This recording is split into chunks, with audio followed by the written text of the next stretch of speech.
What's going on, everyone? I'm Datwon Thomas. I'm here for UnitedMasters Select Conference, and I got the illustrious, the illest, my man, Royce the 5'9". What's going on, brother? What's up, my brother? Thank you for that kind introduction. How you feeling? Yes, indeed. I'm feeling well, man. I'm feeling well. We want to get some words from you based on everything that's going on in civilization right now. Social justice, Black Lives Matter. Some of the things that you're doing as far as like action items. It's a beautiful time, but it's also an intense time, and we just wanted to get some of your thoughts on things. Yeah, I mean, where you want me to, would you like me to begin?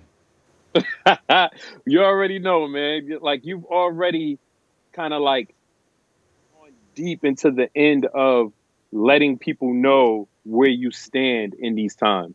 You're letting people know like your line is drawn with you having an opinion and people not being able to necessarily sway your opinion with how they feel. Just recently, you did an Instagram live post where you were talking about being triggered, but hmm I don't know if people knew what it was that totally triggered you. Could you expand on that? Um, it could be a multitude of things. Um, Hmm. it's a wide range of things. Like there's certain character defects, and there's certain ways that like it's very interesting to me how two people can be looking at the same thing and be seeing two totally different things. And then also like the way people normalize certain behaviors, and also two people can come from two totally different walks of life and just carry shit completely different, so like um I feel like it's a time where there's a lot of communication that's necessary, but education is the caveat, man. You know what I mean? Like Mm. time is of the essence. So there's this blurry line between being an artist and being a man and the times that we're living in. So what's happening is if I attempt to engage a fan or a follower, for lack of a better term, follower or whatever you want to call somebody, Right. sometimes the relationship between the listener and the artist, it turns into it's this atmosphere where like you gotta be like Burger King. You know what I mean? And it spills over into everything, like on your Instagram page, at the show. Like Mm. it's kind of like they own you. Not that they're implying that. It's an entitlement. You know what I And mean? like where they need you to kind of act like a certain way that's comfortable Yeah, for them. yeah. Like there's an entitlement from listener to artist, and then now it's heightened because there's an entitlement from white person to black person, from listener to artist. So like what's Mm. happening is I'm getting like certain white people who they're telling me how I can talk. You know what I'm saying? Like they're telling me my words. Like they're choosing my words for me. And they're like going out of their way to let me know what they're comfortable with and what they're not comfortable with, and Because you're their artist. expecting me to like live my life and communicate within the realm of their comfort. And it's not it's the crazy part about it to me is that it's just expected. It's like it's one thing when you kind of felt like, yeah, man, I'm an artist, so they feel like I get it. They feel like every artist is just here to like rack up followers and you know what I mean, and constantly be marketing things to you. And artistry and fame is more important than anything. You know what I mean? So I can get why somebody would jump to that conclusion. Just I'm guilty by association there. You know, but once we get past the point of me drawing that line in the sand and letting people know that I'm quite the opposite of that. You know what I mean? Like I don't wish to sell you anything right now. I don't have anything to sell you. I don't have any music. I'm not inspired to make any music. I'm triggered. You know what I mean? So like, I'm not doing a podcast. I'm never gonna do a podcast.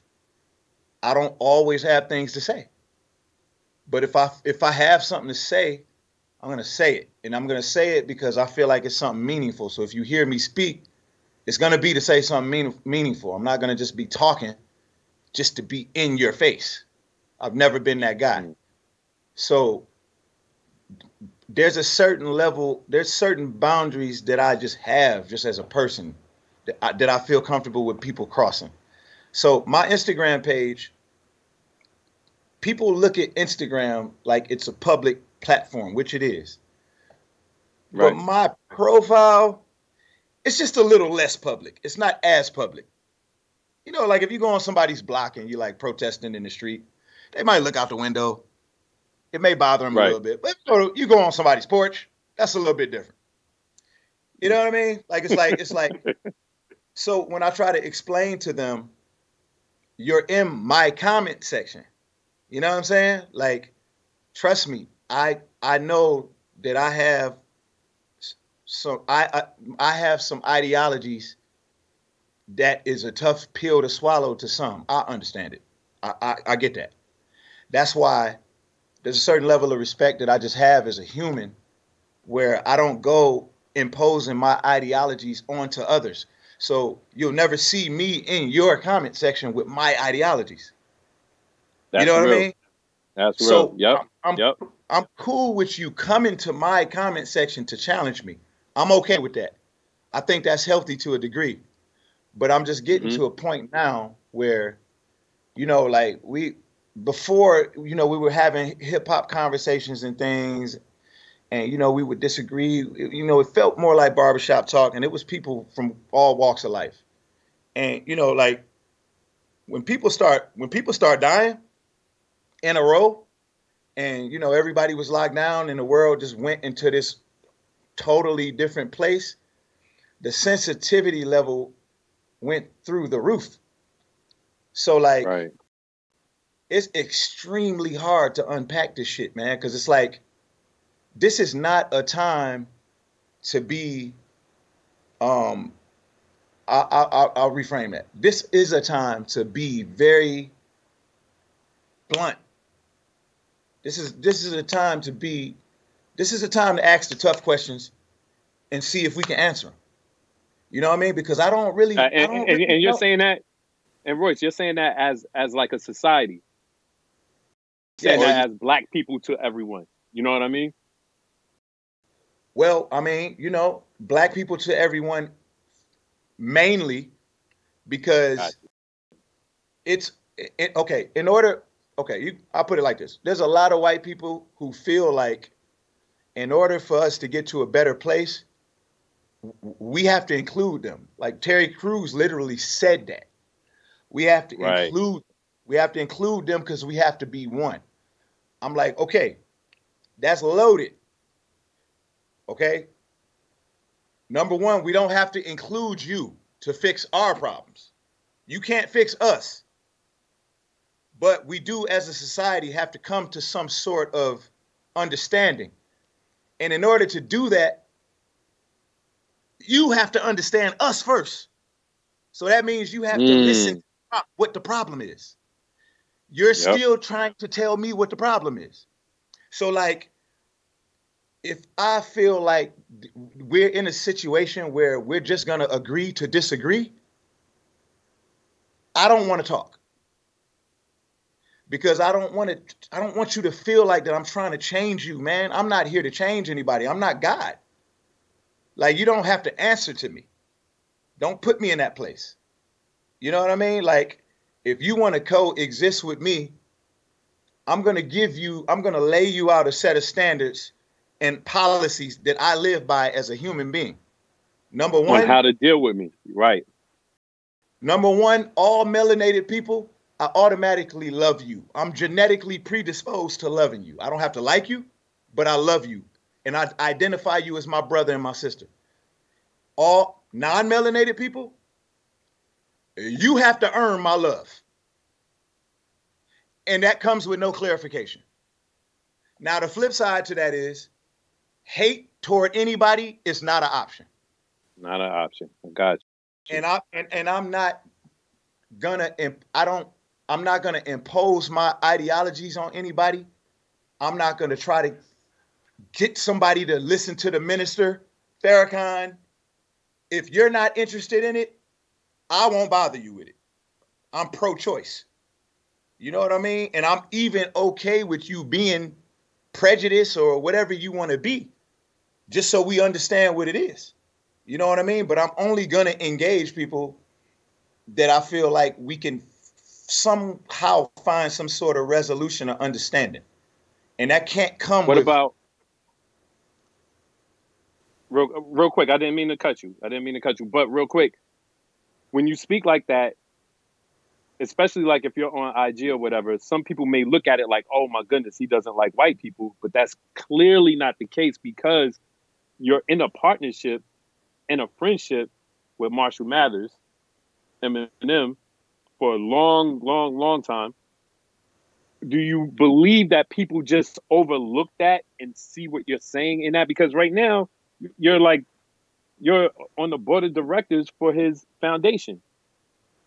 Like, they can't get it misconstrued, or are people looking at different angles of where you're talking? You know, man, and that goes back to what I was telling you earlier, that I'm learning a lot about people. You know what I mean? Right. And like, it's, I even try to see some of the posts like how they see them. But like, you're talking about comprehension. You're talking about fundamental comprehension.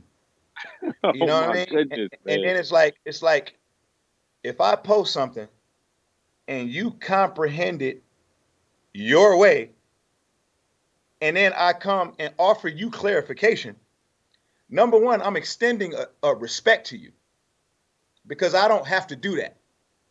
See, like, that's the problem. Like, that, to imply that you have to be okay with everything is racist to me. You know what I'm saying? Because, like, I didn't post it on your page. I posted it on my page. You know what I mean? I posted a picture that said, it was a skeleton, and it said, black people waiting on white people to change.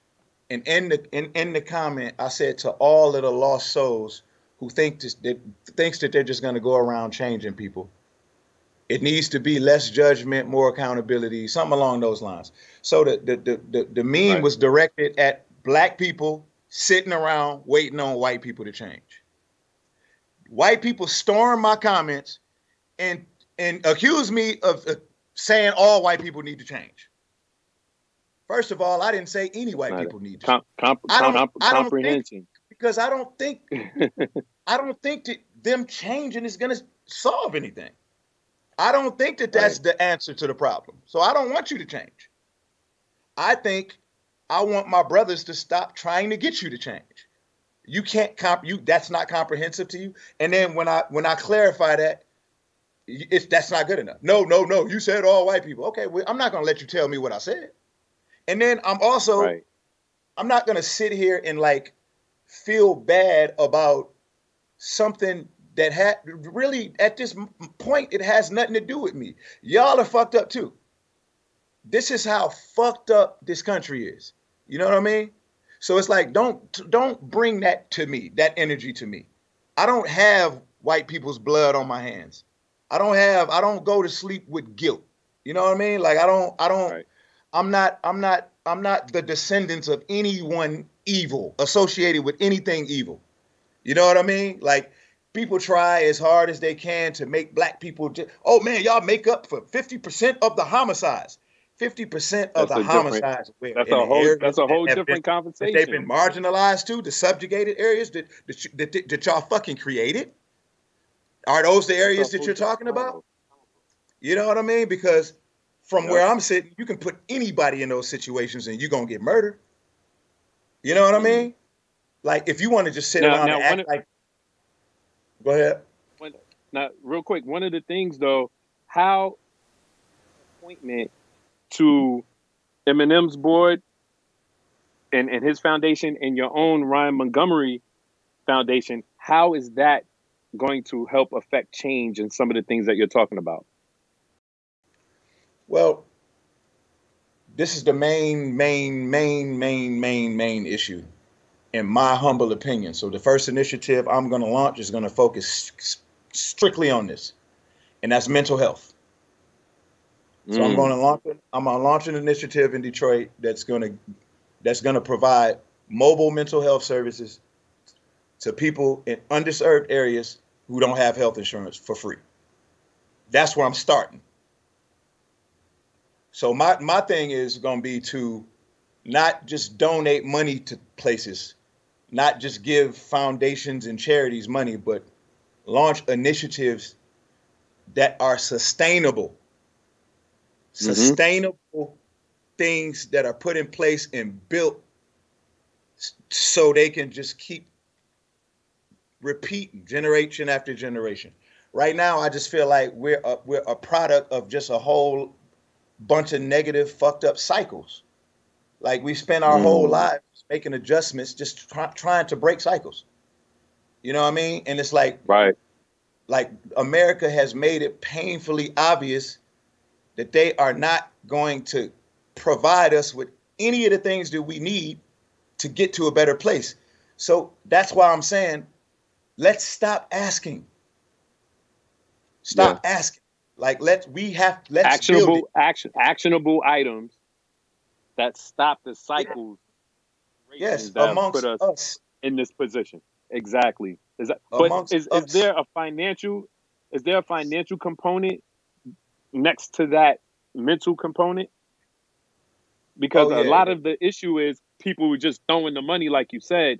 We definitely need the mental health aspect, because now that's a conversation that's opening up a lot more, since more artists and people of note are open and saying like, hey, I needed therapy. I needed to speak to someone. I needed to get this off my chest. But then they also have, those same people also have the luxury of having finances. You said that you would do it, for low to no cost. What are the other aspects of the financial aspect to get people in a good place to better themselves?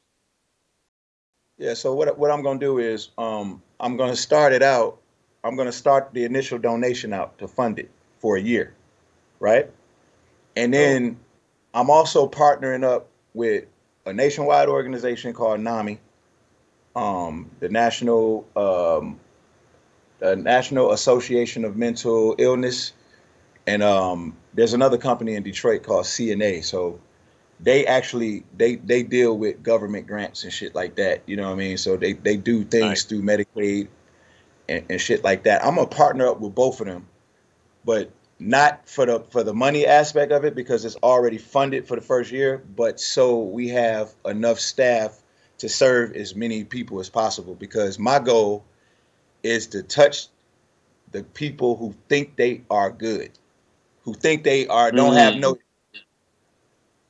Because once people start to realize how fucked up they are, that's when you can really start to unpack. Like I had a terrible, tough time in school, just growing up in school, going through the public school system that's underfunded and underserved, because all it was me going there, fucking off a little bit, but I didn't always want to do bad because I wanted to be eligible to play sports. So sometimes I would actually go there with, I need to get this done in mind. And what would happen is I had like a daydreaming problem. You know what I mean? So like every time parent teacher conference came, it would be the same thing. My dad is a straight up disciplinary, proud, old fashioned, by the books, blue collar man. Right. So like we go to parent teacher conference and I just get thrown under the bus by my teacher every time, no matter who it is. And they'll say the same thing.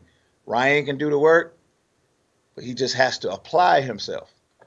Right. So my dad would say, sounds like you got to apply yourself. And I would look at him and look at her. And, shit, nobody here to be like, nobody here to really like question her in any type of way. So I'll just put it in my mind that I'm not good at applying myself. You know what I mean? So I went through school like that. So by the time I got out of high school, I graduated, and the thought of actually going to an institution for higher learning, I didn't feel like I was the academic type. You know, I just felt like, yo, whoever is applying themselves, they must be smarter than I am. You know what I mean? So like, I ended up talking to a psychologist many years later after I got sober. So probably 20 plus years later after I was out of school. And I was telling her the situation. I can't remember how we were talking about it. We were doing like this little initiative together at a school. And she was like, you were daydreaming a lot? I said, yeah. She said, that's pretty common amongst artists, producers. She was like, we noticed that producers, you know, they like playing video games. They like their visual. You guys are visual thinkers. So she said, a lot of times it's not that you failed the institution. Sometimes it's just the institution failed you. And you know, like sometimes you're dealing with your parents based off of what they know. They can only give you what they have. And that's intellectual property, that's, you know, tangible things, whatever, knowledge, whatever, you know what I mean? So like, they can fail you in many ways. You know what I mean? So like, somebody was supposed to see that and put me in some sort of performing and jump arts. in. Right. Yeah, like a performing arts school, smaller classes, a little bit more attention on me, because I can't even go to AA meetings. I have to do one-on-one therapy. I can't go to AA meetings because I get distracted, I get triggered, and I get sad. You're right. And then you shut down. I don't necessarily shut down. To me, sobriety is like not allowing yourself to just be triggered to drink. Like in those scenarios, I get sad and it makes me feel like I need a drink. You know, like I'm not going to go place myself in an environment that's going to make me not feel good about what's going on. Like I feel like as an adult, I should be able to feel good and comfortable in any situation as long as I'm policing the situations that I allow myself to be in. You know what I mean? Right. So that's quick, another thing. It's like, and real quick, like for us, you know, like, because we're about to wrap up. How can those different things that you just mentioned, all those things that, like, even the storyline that you're telling, that can be the average Black man, average Black woman dealing with things from trauma from families and things of that nature, generational. How can people help you get that message out on how you're going to help everyone? How can people help you?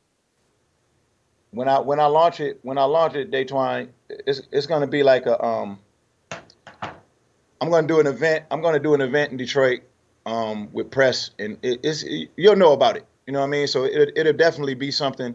It'll be uniform properties for people to post, and yeah.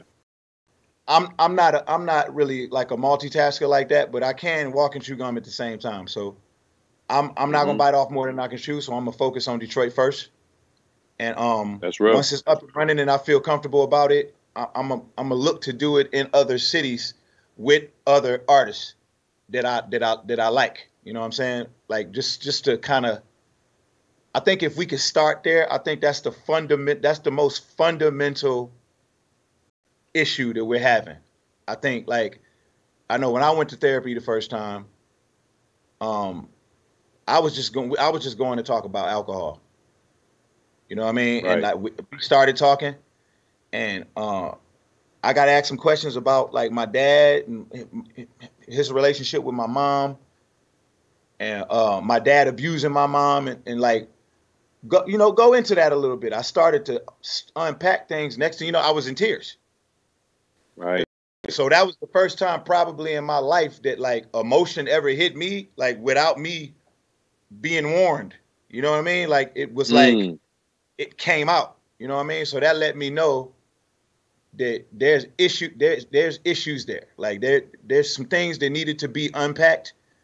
And like that moment right there let me know that all those years of suppressing feelings wasn't good for me. You know what I mean? So once I started there.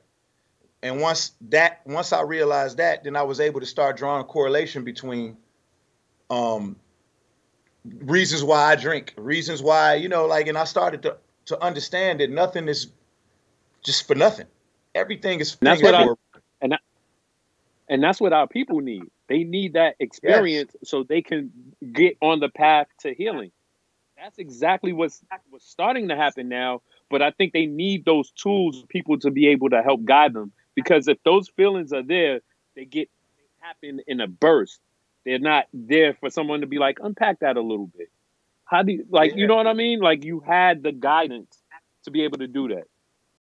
Yeah, people don't get an opportunity in life to be able to think a certain way. They never get an opportunity to place perspective on things. You know what I mean? Like, we're literally being put in positions to feel like we're failing. And then like our people from our community, like the whatever percent of people that actually make it out of our communities to become successful, to become the people on the TV that we look at the TV and that's our measuring stick for what success is. And that picture and that place seems so far away. It seems inside of the TV. It does. So like for our kings or whoever to make it to there and then get on that platform and tell us that racism doesn't exist and everybody got the same opportunity. Not only are you lying, but you're taking us backwards in a way where I'm okay with knowing I'm a failure now.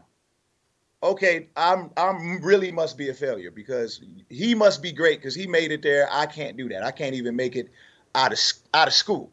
You know what I mean? So I never get a chance to say, like I'll give you an example. My big brother went to prison early because he saw my dad fighting with my mom at an early age. It stunted his growth emotionally. He became a very emotional, overprotective person. I got into a fight at the basketball court. My brother ran to the car and got a knife and came back and cut the guy and went to jail. He went to prison. You rap about that.